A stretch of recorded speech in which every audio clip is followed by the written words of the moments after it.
Welcome into the Football Guys Fantasy Football Show. I'm Alfredo Brown, joined as always by Dave Kluge. Today, we are going to be doing a mock draft.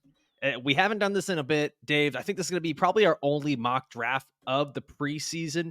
But what we're going to be doing here, okay, is 12 teams, 15 rounds, and we're going to be doing this based on the Football Guys Bowl and Football Guys Home League roster settings and scoring settings. Dave, you've been a big part of the Football Guys Bowl and the home leagues and everything that's going on there. So I first of all, I want to give you a quick shout out. Thank you for the awesome work you're doing. And then I'd just like for you to kind of expand on that and how people can maybe get involved next year in the Football Guys Bowl.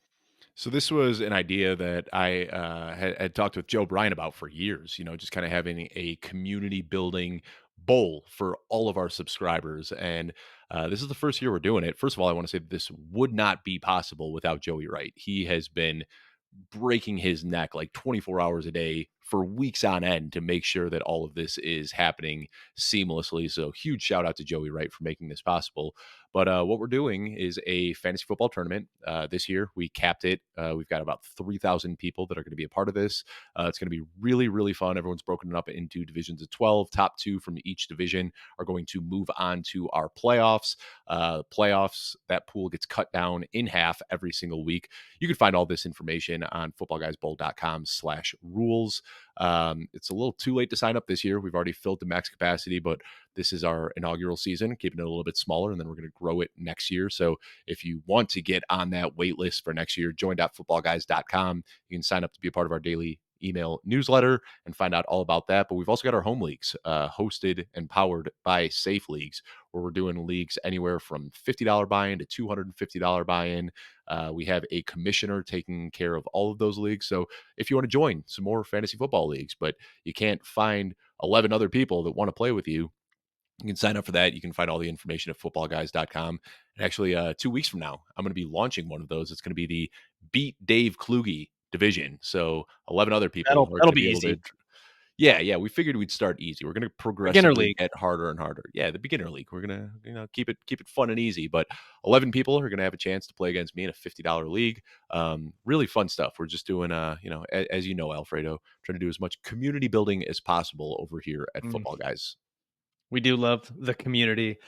Speaking of that, we've got our 12 different people here in this draft right now, all these representatives of Football Guys. So, you're getting people that live, eat, breathe fantasy football. So this is going to be fun to see how this draft kind of goes. Dave, I just want to do, before we jump in, a quick roster check on what this is. So it's going to be a single quarterback, 2 running backs, 3 wide receivers, a tight end, 2 flex, a defense, and the rest are going to be those bench spots there. So we're going to go 15 rounds.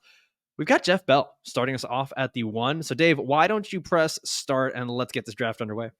All right, here Now, we go. Jeff Bell on the clock. I think we know who's going 101, right? Yeah, no surprise there, yeah, even with the calf injury. that was going to be my question, right? Is how much does this calf injury kind of change things for you? Also, Dave, I love you. Let's turn off that sound effect that we got coming out of your computer. Ooh. Oop, wrong button. Oh my gosh. Oh, it's your first time recording. It's Blinded the okay. viewers for a second. All So, right, you yeah, got an easy Christian choice here, McCaffrey. Alfredo, right? I think so. Do I? Do Yeah, I? Let's go. yeah. I'm going to go Jamar Chase here at the 104. So let's recap so far as we're going through this. For those that are not watching on video, we got Christian McCaffrey going 1 overall, then CeeDee Lamb at 2, Tyreek Hill 3, Jamar Chase 4, and Amon-Ra St.Brown 5. Dave, I think this is what we've seen everywhere. Where you get your top running back off the board, and then you're usually going 4 to 5 receivers here. And this is usually where you see drafts split up, where someone says either I want Bijan, Brees, or Justin Jefferson. If you're sitting there at that 106, who are you looking at between those 3? Brees, So, Bijan, and Justin Jefferson. so I'll say I think the draft really starts at 105, and I went with Amon-Ra St. Brown right there. But I know a lot of people that have Bijan Robinson, Brees Hall, Justin Jefferson, all going at 105. I think your top 4 is pretty clear cut. That it's Chris McCaffrey, CeeDee Lamb, Tyreek Hill, Jamar Chase, typically in that order. But if not in that order, that's the top 4 you're going to see. I mean, I think Amon-Ra ahead of a lot of these guys is probably a bit of a flag plant that you're not going to see. But I've talked about it a lot this offseason. We've seen Amon-Ra St. Brown do it with Jared Goff. Justin Jefferson obviously has a sky-high ceiling. We know it, but whether it's Sam Darnold or JJ McCarthy, it's probably not going to be the same weekly floor that we saw with Kirk Cousins. So I prefer Amon-Ra St. Brown here just because when I draft a running back in the first round, it feels like I could never catch up at wide receiver. And especially in this scoring that we use, the football guy standard scoring and roster settings, you have 3 wide receivers and 2 flex spots. I want those flex spots to be comprised of wide receivers as well, which means I'm going pretty wide receiver heavy in a build like this. I don't want to show all my cards, but don't be surprised if I end up kicking running back to the 8th, ninth, 10th round.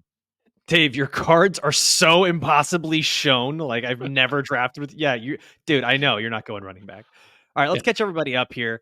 After those top receivers, CeeDee Lamb, Tyreek Hill, Jamar Chase, and Amon-Ra St. Brown, we get Bijan Robinson, Justin Jefferson at the 107, AJ Brown at the 108, Breece Hall at the 109, Puka Nacua at the 110, Garrett Wilson at the 111, and then on the turn from Julia Papworth, we see Jahmyr Gibbs at the 112 and Marvin Harrison Jr. to start the second round.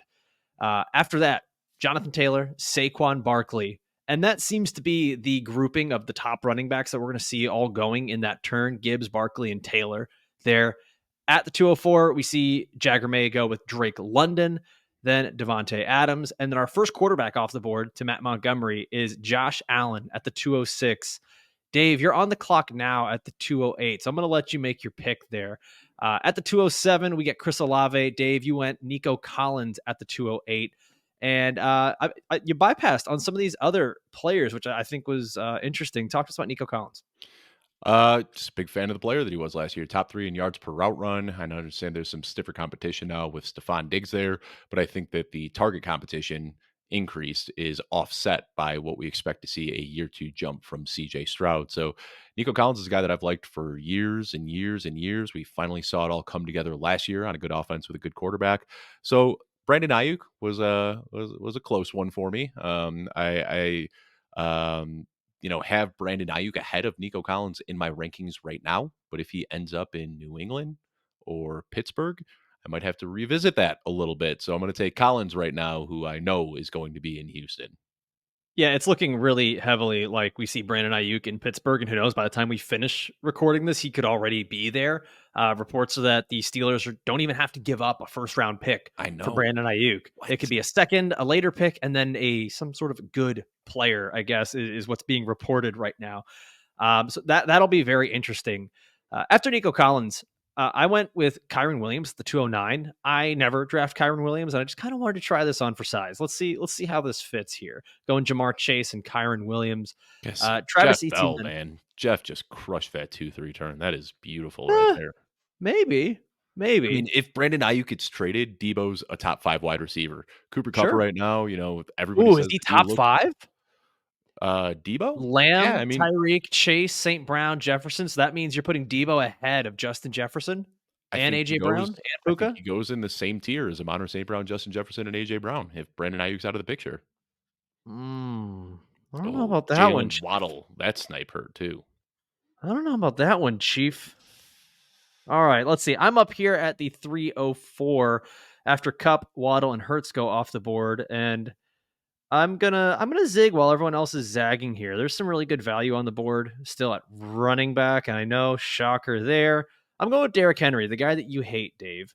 So let's catch everybody up here as we get into these picks. Travis Etienne goes to 210, Brandon Aiyuk at the 211, and that's Aiyuk before Deebo Samuel, and that was Vignesh Dorswami who took him, and that's interesting to see that someone might be still taking Aiyuk ahead of Samuel. Then, as you said, Jeff Bell crushes the turn with Deebo Samuel and Cooper Kupp at the 301, Jalen Waddle at 302 by Vig, and then Julia Bryant with Jalen Hurts at the 303. So we see 2 quarterbacks off the board so far. I went with Derrick Henry here, Dave, and you sort of let's say you got a little spicy yesterday with people on the Twitter machine and in our own group chat and on the podcast. And we saw comments of people saying Alfredo's face of disgust when you're like, why take Derrick Henry in round 3 when you can get Zeke in round whatever? I don't even know what round he's going in because he's Zeke. The reports out of Dallas are not good right now for Zeke, but there seems to be a distaste that you have for Derrick Henry. Is that simply just because he's older? Like what here makes you say, I don't want to draft Derrick Henry in the 3rd round, especially with the touchdown potential, the volume we're seeing, the good offense he's on. He has not been on an offense this good probably in his career. So what makes you want to avoid him so much? just banking on touchdowns isn't something that I want to do with one of my top 3 picks, But and I I think don't think we're that's just banking on touchdowns. I think we're banking on volume. No. uh, I mean, are we? Because if you look over Yeah, the last 4 years, he's seen his volume progressively going down, and we've already got John Harbaugh out here saying that Justice Hill but is he's gonna not be on the those teams RB1. anymore. Oh, Yeah, come on. Come I mean, on. I'm John not Harbaugh I'm also already said, or John Harbaugh already said they plan on using Derrick Henry the same way that they did in Tennessee with tons of volume. Do you think he said that Justice Hill, he looks at him like an RB1, but not that he is the RB1 over Derrick Henry? That just seems like I mean, he flat ridiculous. out said it, and I'm not buying into it, but Justice Hill is a guy who's been there for years. I just don't think that we're gonna see Derrick Henry, a guy who, has touched 400 touches a handful of times throughout his career in a single season. He's not going to get anywhere near that. I think that what you're looking at with Derrick Henry is probably somewhere between like 1,100 and 1,200 yards, which is serviceable. But the only way that he's really going to pay off, there's almost no pass catching upside in this offense. He's going to need to score a lot of touchdowns, and it's possible. He can score a lot of touchdowns. Like that's the nice thing about being in Baltimore. But if he doesn't score a lot of touchdowns, then it's not a really good pick in the third round. Like Derrick Henry, given his age, given the touch competition in the backfield, all of these sorts of things, I think he'd be perfectly fine as a fourth round pick. I just don't like that he's going in round 3. That being said, I draft him occasionally because there is the outcome where he scores 20 plus touchdowns. But again, I just don't like banking on a lot of touchdowns for a third round pick. I am indignant that you're saying that there is touch competition for him and it's Justice Hill. Derrick Henry's been a top 10 running back in 4 of the last 5 seasons, and he's had double digit touchdowns in each of the last 1, 2, 3, 4, 5, 6 seasons. I mean, I get it. It's the narrative that he's older and who knows, but this is a very different team, a very good defense that is going to allow them to control the clock a bit more, a better offensive line.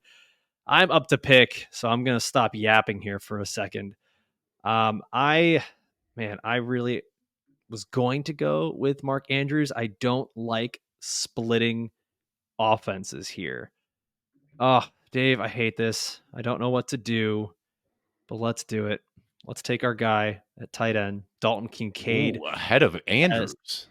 yeah, like I said, I don't like to split offenses. I just unless I know that I can get Lamar, which is not happening.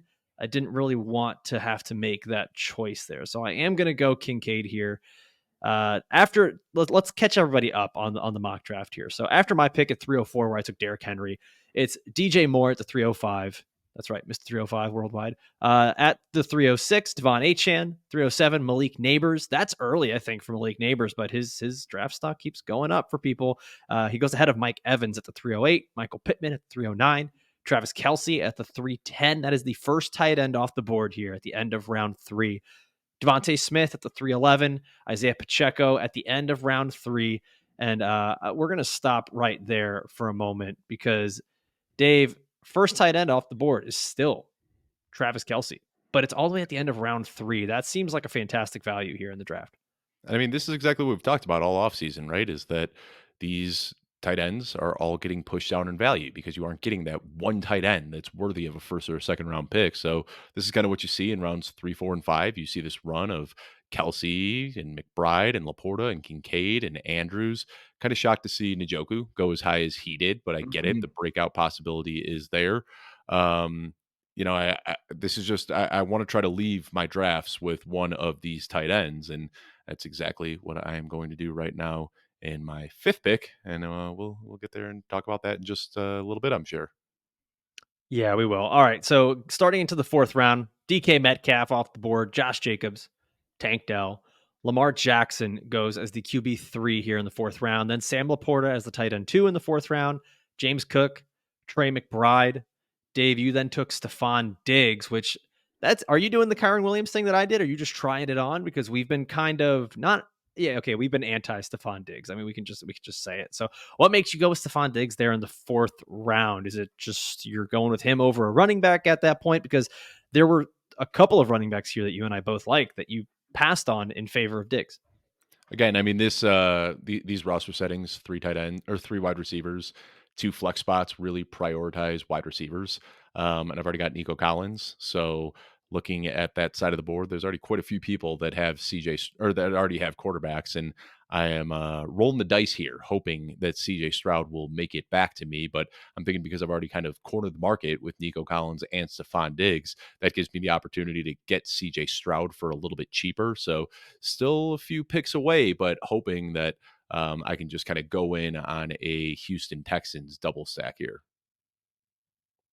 I'm not gonna lie, I do not like mock drafting while having to host a podcast. It is very difficult to track who I'm drafting and who I want to put in a queue.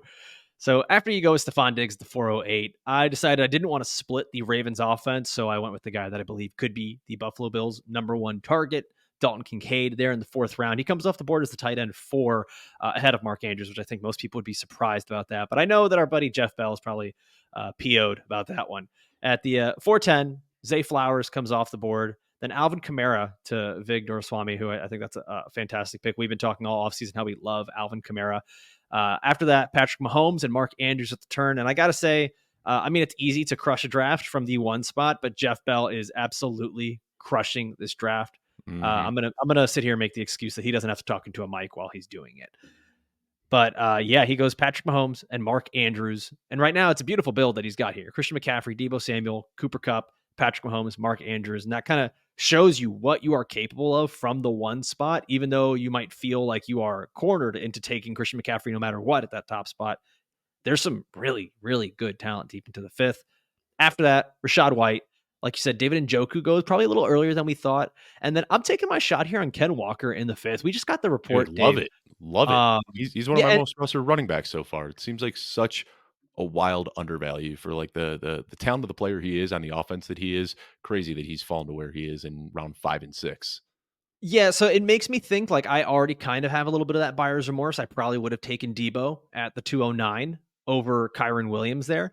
But I'm just kind of letting this board fall to me how it is, and let's try some new things out that I don't normally do. Like this is even for me, this is heavy, heavy, heavy running back usage here. All right, I'm back up to pick. Give me a second here as I make my decision. Oh, here we go. There you go. He was sitting atop my queue. If CJ Stroud Yeah. got sniped from me, I was going with Deontay. That's a hell of a pick there. Yeah, so here we go. I'm going with Deontay Johnson there in the sixth round. So let's catch everybody up on this mock. So at the 504, I went Ken Walker, who we'll talk about him in a second. Dave, you went George Kittle at the 505. Then T. Higgins off the board, Kyle Pitts, Joe Mixon, Evan Ingram, Amari Cooper, Terry McLaurin. That's a guy that I keep seeing going like in that round 5 to 6 range. And I can't click the button on Terry McLaurin, but it seems like other people can. We talked about him yesterday or I think it was Monday with the Jaden Daniels stuff. Then we see Jaden Reed off the board here at the end of the fifth. And I think you and I and a lot of our staffers seem to be out on Jaden Reed at his cost. Dave, are you taking Jaden Reed or Terry McLaurin anywhere in that fifth round where we see them going here, even in this I ha- format? I have drafted almost no Jaden Reed this year. I've got him priced as the wide receiver 3 in Green Bay, but people are drafting him as the wide receiver 1. It's so hard for me to draft Jaden Reed, knowing that I can get Christian Watson, Romeo Dubs, Dontavian Wicks, Bo Melton, Luke Musgrave, all later in drafts. I You think love Bo that Melton. I do. I'm going to squeeze his name in there any chance I can. But Jaden Reed was a 55% snap player as a rookie. He's probably going to be a 55% snap player as a year 2 guy. I know people hate Romeo Dubs, but he's going to be a full-time player on this Packers offense, whether you want him to be or not. Yeah, I'm struggling with drafting him up that high, Jaden Reed. After that, we see George Pickens go at the 601, who I think his stock could also fall if we see Brandon Ayuk end up in Pittsburgh. And how much are you dropping George Pickens if Brandon Ayuk ends up in Pittsburgh? Like I could very, very easily find myself dropping George Pickens below Deontay Johnson and getting him closer to that Yeah. Christian Watson range and probably dropping from the top of the sixth to the middle of the seventh or early seventh, like a full round drop for me.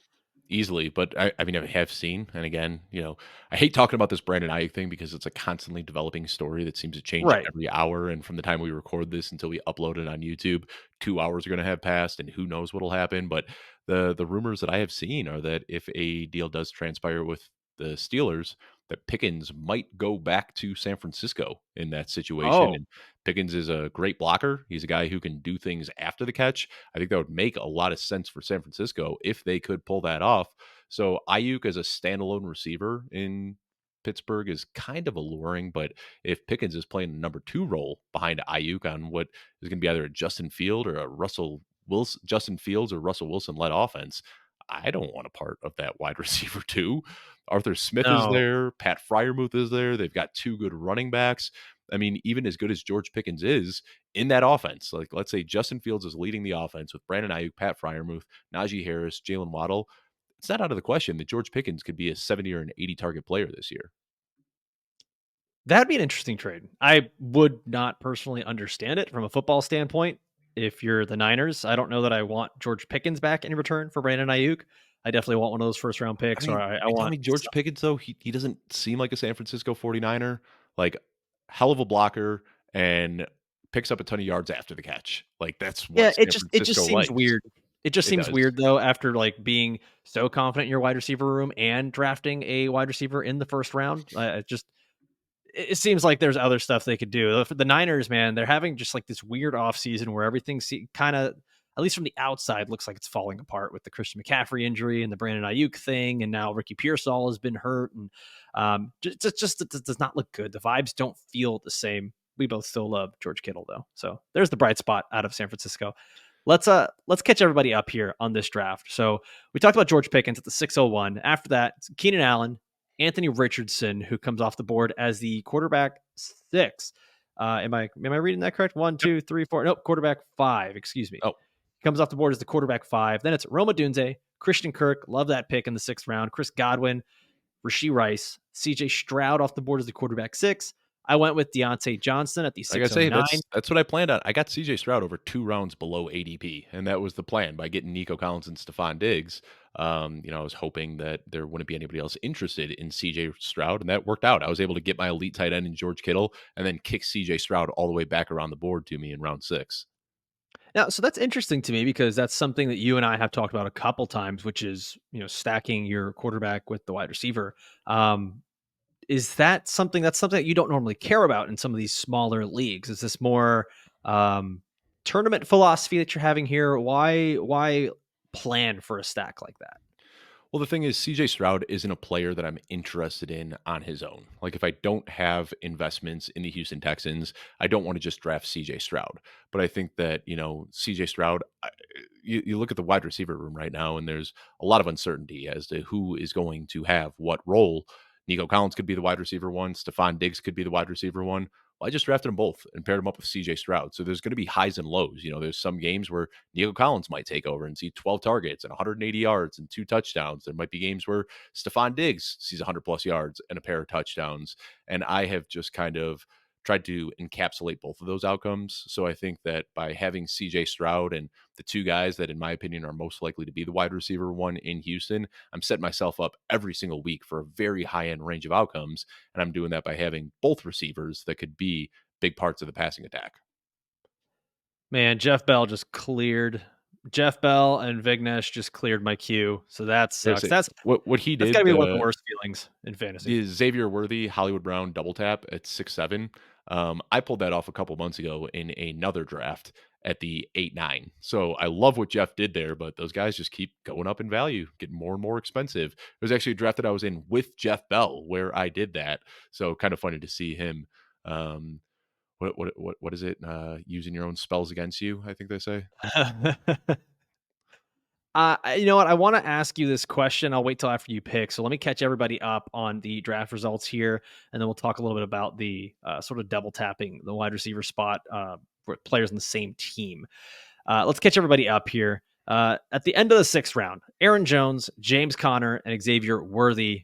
At the 7th round, we see Hollywood Brown, DeAndre Swift, Jordan Addison, which a little high for me.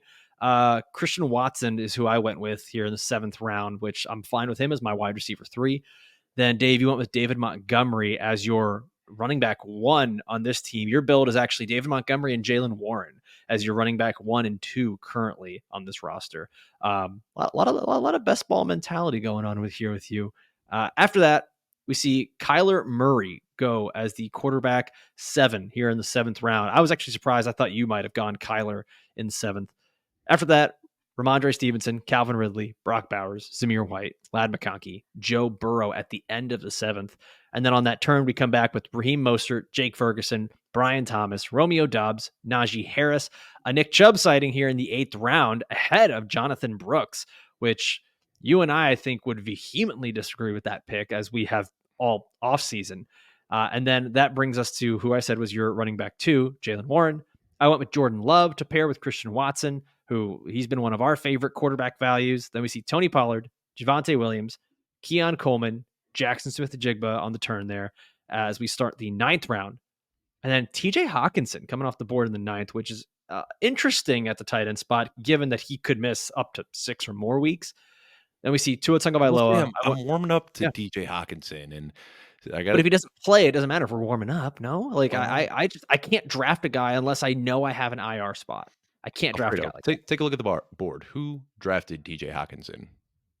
Vig, the doctor. That's fine. That doesn't that he's That wrong about things all the time. Like even TJ Hawkinson himself is saying, like, I probably will not be ready by a certain week. See, I do That's like though, and that's I rough. think Vig did it right. Like if you miss out, like I have no interest in TJ Hawkinson considering I have George Kittle. You have Dalton Kincaid. We shouldn't want TJ Hawkinson, but I think if you miss out on one of those elite guys, I think it is smart to just wait and draft TJ Hawkinson, and then you can pair him up with Zach Ertz or Tyler Conklin or whoever you want late in the draft. But when TJ Hawkinson comes back, he might not be the same 15 point per game guy that he was with Kirk Cousins, but I think that he's still going to be an elite tight end when he returns.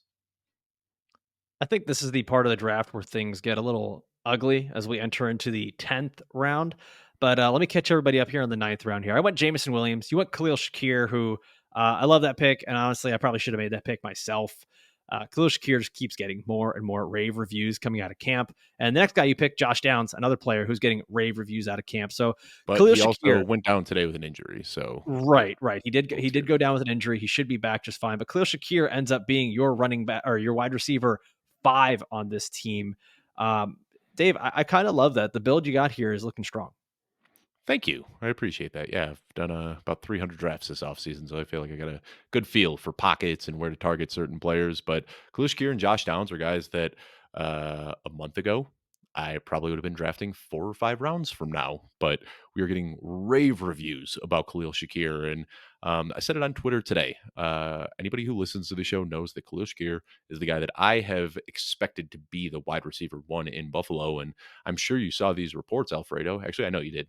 I'm lying. You retweeted my tweet, so I know you saw it. But they said that Khalil Shakir has just been unguardable, that he is just open all the time in practice. And he got a late start to training camp. But since he's been there, everybody is just gushing about how he looks on the field. And I kind of jokingly said, he has been my wide receiver one in rankings for Buffalo all offseason. And this drumbeat that we're hearing about Buffalo or out of Buffalo has just galvanized my stance. Like I truly think that Khalil Shakir is going to be the guy behind Dalton Kincaid. After that, we get Trey Benson, Curtis Samuel, Devin Singletary, Tajay Spears, DeAndre Hopkins, Chase Brown, who I was heavily considering with that ninth pick, but just couldn't get myself to take another running back. Pat Fryermuth comes off the board to finish the ninth round. And then on that turn, we come back with Zach Moss, Jaden Daniels, Brian Robinson Jr., Adonai Mitchell, Dak Prescott. And Dave, I think that round, that 10th round, is really where we're getting some of the last, I don't want to say viable, but last like really high end starting quarterbacks. Is that kind of how you're seeing it? Yeah, I mean, Purdy is still floating out there. Jared Goff is still floating out there. But yeah, it dries up quick after Dak Prescott, which is crazy. We talked about this. Like, why is it Dak Prescott in the elite conversation? Like, it's one of those things where people are just they adhere to ADP. But like if ADP wasn't a factor, if we were just looking at players and didn't have rankings and consensus rankings and average draft position and all these things, I think people would be looking like when they see Kyler and CJ Stroud and Anthony Richardson and Burrow going off the board, that's when Dak Prescott should be going. But he just keeps falling into the 10th round. I do not get it. Yeah, he's one of those guys that consistently finishes around top 5, top 6, and we're all just like, he's a Cowboy. We don't like him. He's finished as the overall QB1. He was a top Yeah. 3 quarterback last year, and here we are just once again just saying, it's Dak, and he's probably going to volume his way to another top 5 finish. Yep. After Dak Prescott goes off, this is when we start to see a lot of those I don't want to call them, I guess, backups or like 1Bs or, guys that are going to be in timeshares at the running back spot. We see Gus Edwards, Blake Corum. You went Josh Downs. I went Jerome Ford, who looks to be the starter there in Cleveland. Then we got Cortland Sutton, Tyler Lockett, Austin Eckler, and Zeke Elliott. End Oh, up I being, love that. I love of that for course, this you draft. do. Just taking Remember, the dusty old running backs that are going to find volume. Whether you want it to happen or not, no, Alfredo, they're Austin not. Eckler and No, Zeke are they're getting not. touches this year. I love how you just sit there and say like those guys are going to get volume when you're so down on Derrick Henry. But the thing is, Like, don't get Derrick it Henry's a third round pick. These are 10th and because 11th he's round so picks. much better and so much more productive. Like Zeke was averaging like 2.5 yards per carry last Did year. you He's did you see the like meme he's I shared not a a few days good ago? player. Of course, I saw it because it was. Oh, it was. It was a funny I, one. You know which one I'm talking about, right? The Olympic shooters. There's the one guy, he's got, oh like, the no, eye block on and the headband, and he's, like, sitting back with his gun, and I'm like, "This is the rookie with 97th percentile speed, off the charts a relative athletic score, positive rushing yards over expectation, 19-year-old breakout, 21 years old." And then you see that guy with the hand in his pocket, no eyesight's on, just, pointing out in front of him, and I said, "And this guy is the veteran, the leader, the coach likes him, averages 3 yards per carry. He's 29 years old, but you know who's getting the touches in this backfield. It's always the old dusty guy that we don't like. Like these guys get volume, and it's not pretty, but no, they don't. I have been trapped so many times by the young, flashy, sexy 21-year-old running back, and it's always the old boring guys. That's just the way the NFL works. No, no, it's not. No, it's not. Like I'm looking, you and Jeff are in such cahoots with one another. You guys have, and Jagger May as well right now. Like it's funny. I'm looking at this and it seems so hard. It looks like you guys are still in either best ball mode or dynasty mode or whatever mode it may be. Because Jagger went hero running back, but then has gone all young guys, multiple rookies, and then getting young running backs with like Tyjae Spears and Marshawn Lloyd as his RB2 and RB3. Now I think the And Jeff surprising thing Jeff has Jagger gone did full. was Jagger went elite tight end, but then was also the first to draft a tight end 2 and a QB 2. That Uh, was kinda surprising, like, paid up for Ingram and Lamar, but then doubled down with Bowers and Brock. I thought that was a, surprising strategy. Bowers and Brock. I mean Brock Bowers. Oh, Bowers and Brock Purdy. Brock yeah, he's going for all the Brocks. Team Brock over here. Yeah, I mean, like, and Jeff has a very best ball build esque team. He's got two Niners, two Chiefs, and he's got the Patrick Mahomes stack. Like that is 1,000% a best ball team. And then the old dusty running backs, as you say. And that's the thing. Like now I see him draft Rico Dowdle. So now he's got both Cowboys running backs, which I was going to ask this earlier when you talk about like the wide receivers that you drafted on the same team. And now I'm seeing Jeff drafting running backs on the same team. I typically do not like to do that. I don't want to have to split an offense. I don't want to have to make that choice each week unless it's clear. In best ball, it's very different. I don't understand how or why you guys are so willing to do that and split the offenses. Is there No. something statistically that would say it's a good bet? I think what I like drafting 2 top 20 wide receivers on the same offense, I think is a fair bet because I don't have to make that decision. I'm starting Nico Collins and Stefon Diggs every single week, and I'm taking the highs and the lows from either of them.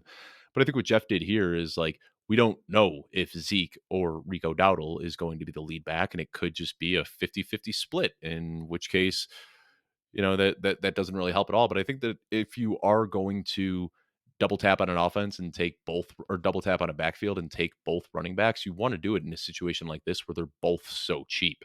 If Zeke gets hurt or if Dowdle gets hurt, the other is suddenly very much in play as a starting fantasy relevant running back on the Cowboys. So I think it's smart. Like if you had to pay up for Zeke and Dowdle in the 6th and 7th round, I'm probably out.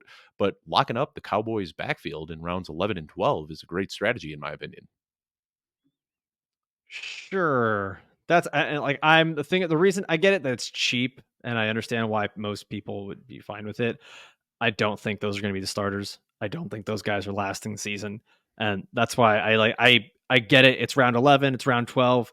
But that's where we want to go for the upside. And I don't see the upside with these guys, that if they both remain healthy, they're both just going to be killing each other. And neither guy has really proven at this stage in their careers that they are worthy of an upside pick at this point. Let's catch everybody up on this draft right now. Okay. That's Let's start fine. We're here. moving quick. Yeah. We're going to start here at the 11th round, where it's Zeke Elliott, then Jerry Jeudy, Dallas Goedert. I went Ricky Pearsall, which, if he's healthy, man, I'm loving the upside there, especially with an Aiyuk trade and if no wide receiver comes back. You went Jalen Wright, which we've talked about him plenty as being that guy in the Miami backfield, third running back, but could have massive opportunity. Rashid Shaheed comes off the board after that. Jacoby Myers, Brandon Cooks, Brock Purdy, and Caleb Williams come off the board here in the 11th round, which, okay. Is there a reason that we're going second quarterback, Dave? Like, I normally do not care about getting a second quarterback. I'm surprised that both Jagger and Sam did that here in the 11th. And both But guys that paid up for Lamar Jackson and Anthony Richardson. So I think that yeah, taking a QB2 in round 11 when you already have an elite quarterback is just a little bit superfluous. yeah. One of my favorite picks here, who I was considering at the 11-11, Ty Chandler goes to Dan Hendry, which love that one. Great I think pick. Ty Chandler's going to get plenty of run there in Minnesota. Then we get Chuba Hubbard, Jared Goff, Justin Herbert. We're getting multiple teams here going two quarterback, and I personally just wouldn't do it. I would not do it. So what I'll say, I think that Unless Dan you go with Henry, someone who has a wild card quarterback up at the top, which is, I think that's what Dan did, right? Yeah, he went. and I He think went. Dan is Jaden great. Daniels. Jaden That Daniels makes and Justin Herbert, that's exactly when you should be drafting two guys because they yes. both have huge upside, huge downside. So you like it, or you double your chances of hitting on the late round quarterback by taking two of them. And I think that is how you execute a two quarterback build in a single quarterback league. Yeah. I was gonna say Dan is right on that one. Julia Papworth going with both Joe Burrow and Jared Goff. Lots of two quarterback builds here, Dave. I'm a little confused, but after that we see Josh It's Palmer, more value for us. Marshawn. That's it, man. That's it. Marshawn Lloyd, Xavier Legette, Gabe Davis, Mike Williams. You went with Zach Charbonnet. I took Jalen Polk. And then we see Dontavian Wicks, Trevor Lawrence to Vig, who takes his first quarterback in round 12. He waited, got some, I think, some pretty good value there at the quarterback spot. I haven't counted it out, but I would say that Trevor Lawrence, he probably drafted around quarterback 16 or 17, it looks like, in this draft, all the way at the 12th round, which is phenomenal. Then that's when we see Jeff kind of continue his run here of the running backs, where he's got Zeke Elliott and Rico Dowdle, and then he throws on a little J.K. Dobbins spice at the end there. After that, Dalton Schultz, Kendre Miller. I went with, of course, I had to go with my guy, very on brand, Ray Davis. You went with Jaleel McLaughlin over Tyrone Tracy, who goes with the next pick. Dave, who are you? I don't even know I who was you are anymore. hoping Tracy would make it back to me, but man, Hutchison has had my number in this draft. He sniped me on Jonathan Brooks. He sniped me on Blake Corum. I was hoping that I could kick Tracy down the board a little bit, and he got me on Tracy as well. Shout out Hutchison, somebody who has been a fan of our show and must be listening to some of our takes. Must be. You must be. All right. After I Tyrone like Hutchison's Tracy. team, though. I got to say, man, Hutchison built a nice, strong team here. I would have liked a little bit more investment in wide receiver, but when you got Bijan, Achan, Jonathan Brooks, Trey Brenson, Blake Corum, I mean, he could easily just be dominating this league by the second half if those running backs hit. Yeah, that little span there between rounds 8 to 10, he crushed with those young running backs. That could be the change for his team. Let's finish out this 13th and these final rounds here. Troy Franklin goes to 1307. Jahan Dotson, New York Jets defense. We got our first defense off the board, Jagger May. After that, Luke Musgrave, Tyler Algier, Demarcus Robinson, who Joey Wright drafted Demarcus Robinson at the Flex League draft this past weekend. And another analyst, who I'm not going to say the name, stood up, screamed across the room, best bleeping pick in the draft right there. So Marcus Robinson goes the 13-12 and could be the best bleeping pick in the draft. After that, Kamani Vidal, Elijah Mitchell, who's also dealing with an injury, but I think it's worth it to be grabbing any 49ers running back at this point. Then we get our next defense, Cleveland Browns. Oh, Demario Douglas to Jagger May, Pop Douglas, who there was a report I saw today. Demario Douglas might actually be the guy that ends up benefiting the most from the Alexander Van Pelt offense, Mhm. working out of the slot there. So, me taking Jalen Polk in the 12th round versus Demario Douglas in the 14th, I'm going to sit here and say it. Like, I'd rather have Demario Douglas in the 14th round, what Jagger did. I'm looking Mhm. at a lot of other people's drafts, and listen, this is why we do mocks, right? So you can try things out and say, oh, I didn't like that, or I did like that. I'm not in love with my team right now, but I am looking at the board and seeing how this worked out for other people and liking it. Damian Pierce comes off the board in the 14th round. Then the San Francisco 49ers defense, which Dave, like, we don't do nearly any defense talk, but Niners defense coming off the board as the third defense seems like a solid value. Are you Yeah. in on defense much? Yeah, I mean, they do play in a good division, which lowers my expectations a little bit, but they get a lot of sacks and they get a lot of turnovers. As you can see, I didn't draft a defense. I will be totally content just Just streaming pick one up. defenses weekly on matchups. Adam Harstead over at Football Guys does a fantastic job with his weekly rent to defense. Oh, I'm sorry, he does the rent to kicker. Sigmund Bloom does our Big, yeah. weekly rent a defense article. And I have always been a guy in my younger years where I would just pay up and I'd want one of those elite plug and play defenses. But I got to say, I've been following Sigmund's lead for the last couple of years on this rent to defense, and it's a little more stressful. You got to allocate some fab money towards it, and you don't always hit. But man, it is nice being able to just pick those guys up for cheap. Yeah, I honestly, for the most part, I usually never draft a defense, and I did it for the sake of the mock here, so we could fill out the roster. I guess I didn't know the rules. My bad. At the 1407, Quentin Johnston comes off the board here. Dave, you went with Antonio Gibson as your running back. What is this? Running back 3, 4, 5, 6 here. Could easily be my running back one though, based on the build that I have. Oh, come on. You're disgusting. I'm just Seek saying this help. is what you do. Like when you like, I don't look at this This as is what like you do. Don't say this is David what I do. Montgomery's not my running back one, and Jalen Warren isn't my running back two. It's just between Jalen Warren and David Montgomery and Jalen Wright and Zach Charbonnet and Jaleel McLaughlin and Antonio Gibson. I just need two of those six guys to pan out. I don't know who my running back one's going to be. I just need two of these guys to give me starter worthy production, and I'm good. But you'll also need to pick them each week, no? Like you'll Yeah, need to actually pick who is week going to be the ones that yeah pan out. week one I plug in David Montgomery and Jalen Warren, and it might not be pretty, but by week two or week three or week four, my running backs might not even be on my team right now. I might be picking some guy up off of waivers after week two. That's my RB1 for the rest of the season. It always looks scary drafting zero running back, but you just have to understand that when you commit to this type of build, you just have to constantly scour the waiver wire and make sure that you can pick up this year's whoever it may be, the guy that's going to give you production off of the waiver wire. And I think the way you put it there, that is the mindset you have to have if you're going to employ this strategy. Deploy. Oh my gosh, Alfredo! Oof, one more time. Deplore, Deploy. implode. If Maybe you're I gonna am if you're imploding. gonna use this strategy, you have to be on top of the waiver wire. You have to be willing to scour it, and also you probably have to be willing to spend fab free agent auction budget early in the season. Mhm. Because that's when we see these guys who give you the most value, those running backs that end up becoming the starter in like a week 2, week 3, week 4, early in the season. Those are the guys that give you value for the rest of the season. And they typically take on that role and hold it. Now you will end up with those guys like the Ty Chandlers and Zamir Whites that you'll find later on in the offseason, but we keep seeing this year after year, whether it was an Elijah Mitchell a few years back, Kyron Williams last year. We get these running backs that take over a role for an injured running back, and they become incredibly valuable for the rest of the season. So I will say that. Like, that's one of the things I think most people don't want to have to do that, which is why you see running backs go a bit earlier. I'm okay doing it. I'd rather not have to be so vigilant on the waiver wire that I'm going to be throwing a bunch of money on a guy that I'm going to miss, in free agent auction, or That's why we're that I'd just be wrong on. that's why we're built different, Alfredo. I will That's outwork fine. you on the waiver wire. Okay, good for you, bud. Let's why don't we talk about our teams that we have here?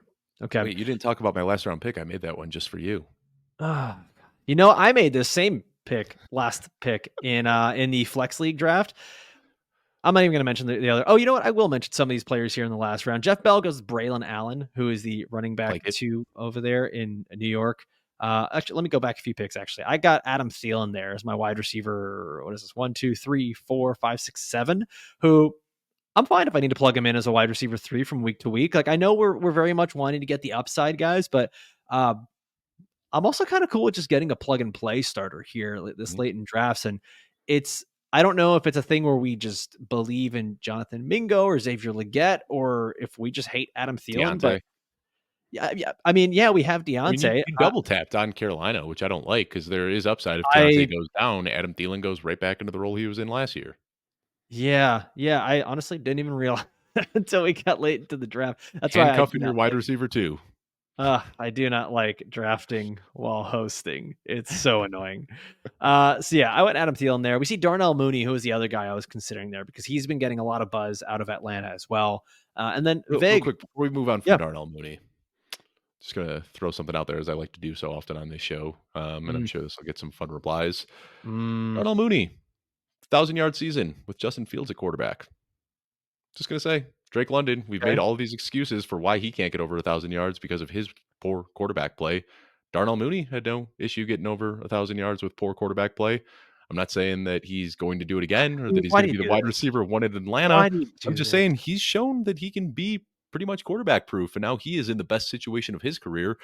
I'm not saying that Drake London is going to be the wide receiver two and Darnell Mooney is going to be the wide receiver one. I'm just saying Darnell Mooney could be a lot more involved than we expect to. It's kind of funny that we have just thrusted Drake London into the top half of round two, and everybody is just completely snoozing on Darnell Mooney, who's a pretty darn good receiver. Okay, Darnell Mooney is a good receiver. Yeah, There's no reason to try to bring Drake London down for that. I think Drake saying London's it's like a great pick. Great pick by Julia there. okay. Yeah, no, it is. It is a good pick. Drake London, though, I'd be like, let's not get it twisted. This is such a weird heel turn for you, Dave, and it's honestly, it's just pissing me off. What is this?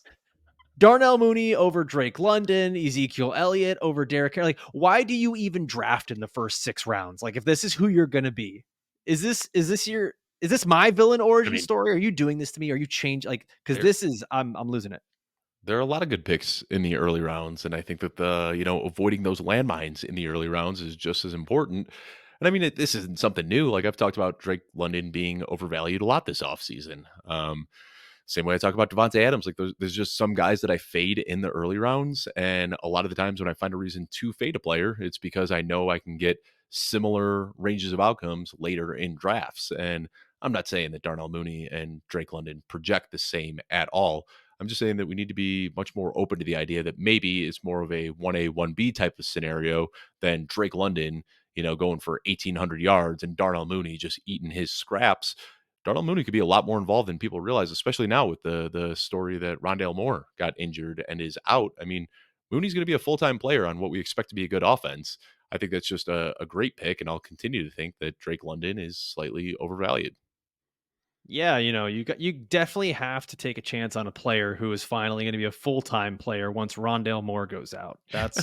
Those are the guys I'm targeting. All right, finally, we've built up the suspense. Are you guys ready for Dave's round 15 pick? Taysom Hill, tight end slash running back slash quarterback for the New Orleans Saints at the 15:05. And Dave, that's exactly what I did in the flex league draft. I went with Taysom Hill as my last pick. And And it's one of those this time of year, everybody's drafting on underdog where he is solely a quarterback. And I think as a quarterback, there isn't a lot of value to be had in Taysom Hill. But this is just a reminder to know your league, know the Mhm. platforms you're playing on. Taysom Hill still has tight end eligibility on Sleeper.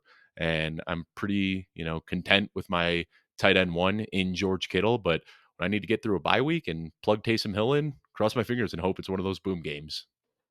Well, especially in a league where you do have to start two flexes like what we're doing. I'm like, it's not that crazy to believe that there are going to be weeks where you say, okay, well, Taysom Hill popped off for double digits last week.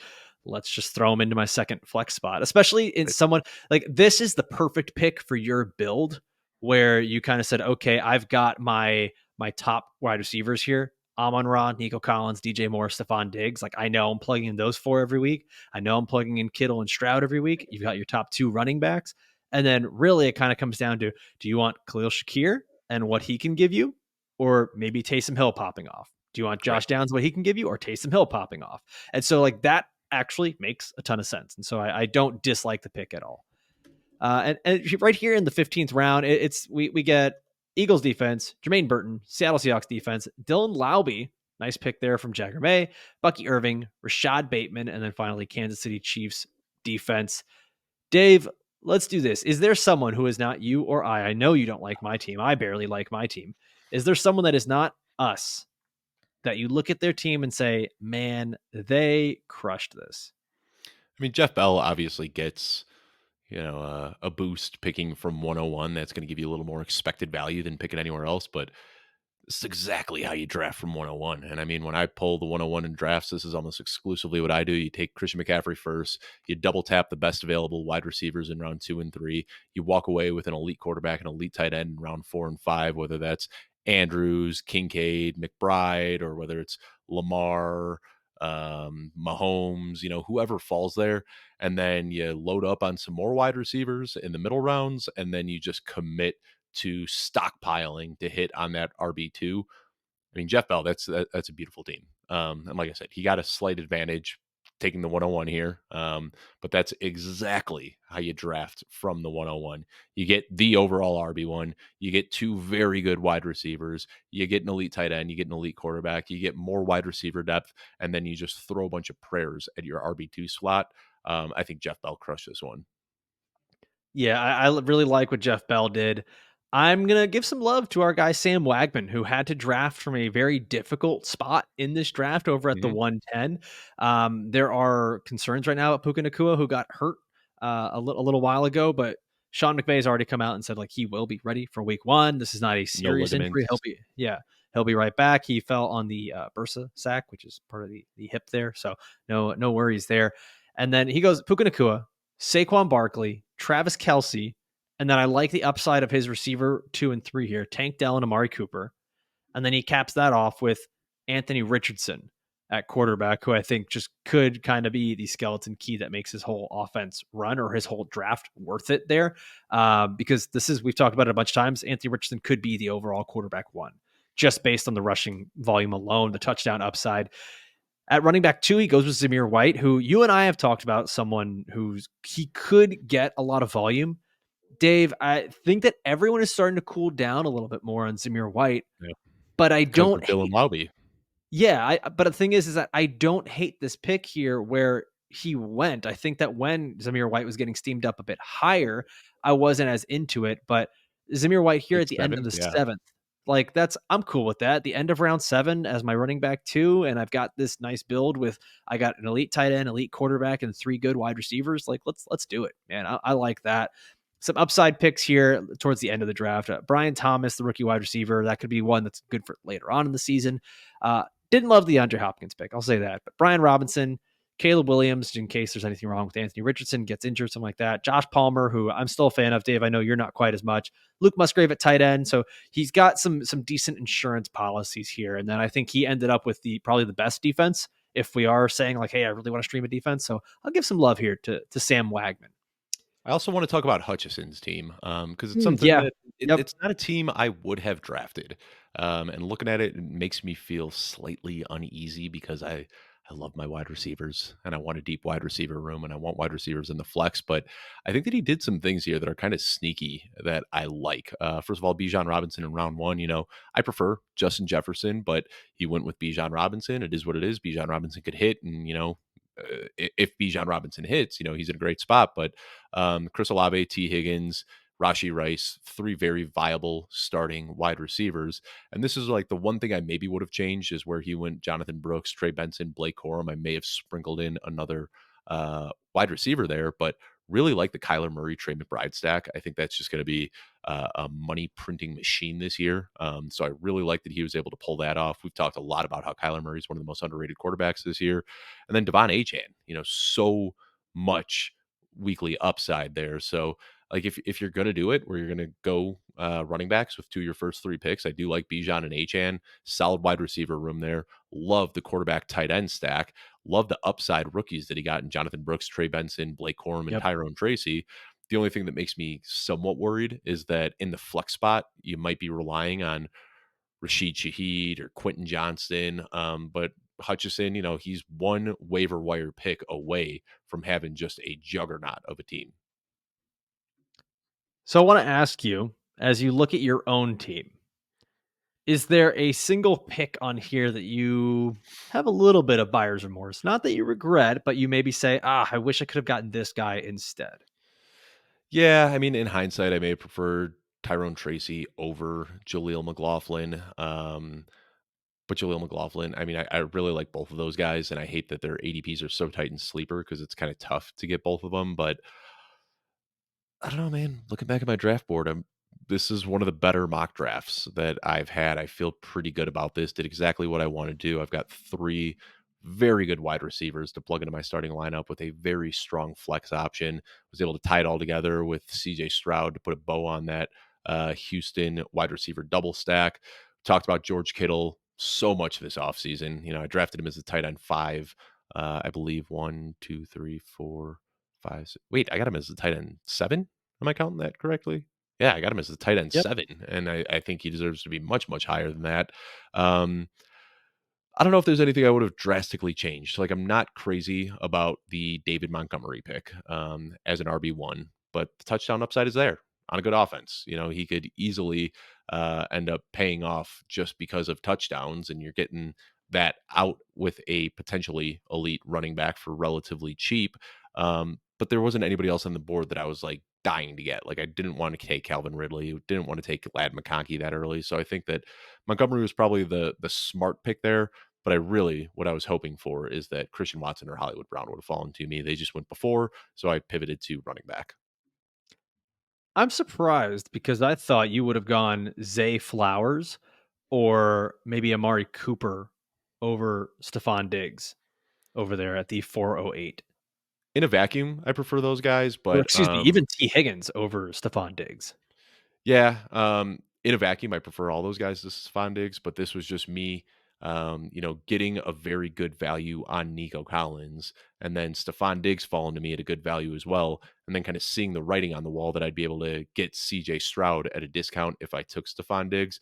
So the reason I took Stephon Diggs was just as much knowing that by taking Stephon Diggs, I'd be able to get a very, very cheap CJ Stroud. Because if you look, CJ Stroud, his ADP right now, he's going in the middle of the fourth round.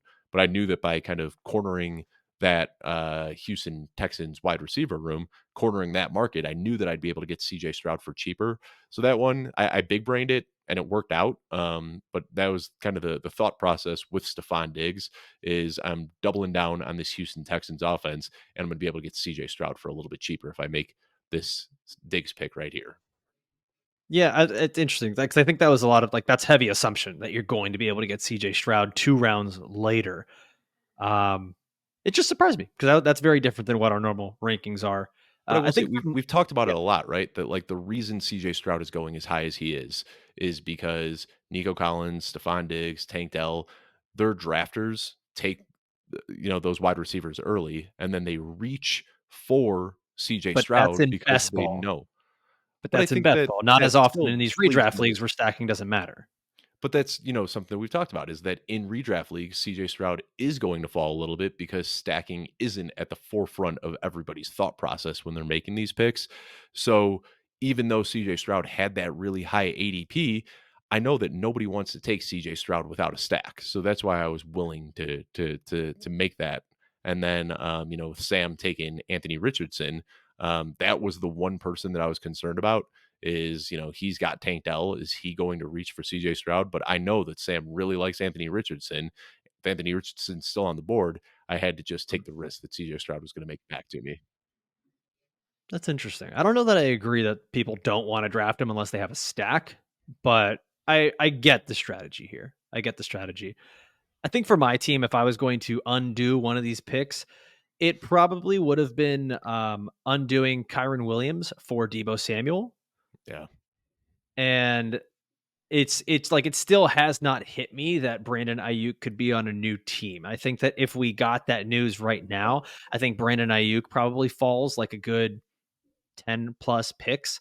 And I think Deebo Samuel moves up a good, let's I think he say, goes to like the 1-2 turn is where Debo's going with no Ayuk there. I That, maybe that's I where he was think he going ends early up, in the offseason. Um, In I mean, basketball. in best ball, right? But I mean, Deebo Samuel, I think there's so much versatility with what he can do. Well, we know Debo's good. I'm just saying simply how the ADP changes once Brandon Ayuk is gone. If Brandon Ayuk is gone, like we're saying, and they do not get a wide receiver in return, I think Deebo Samuel goes ahead of Nico Collins, who you took at 208. I think he goes ahead of Chris Olave at 207. I think he goes ahead of Devontae Adams at 205. Mhm. And He yeah, no, falls you know into the what? You're Marvin right. Harrison, Drake London tier. Probably Yeah, don't. and Yeah, personally, that's personally, I think I would take him ahead of those guys. I would. Um, Yeah. I think there's just still a lot of those people that sit in home leagues and say Debo is injury prone and they don't want to take him there. So I think like realistically, what we might see is he might not get drafted there, but he probably should. Which I want to say that's something we talked about so much last year during that Friday show that we do, where we talk about injuries. Deebo Samuel, when he is injured, it could not be more simple.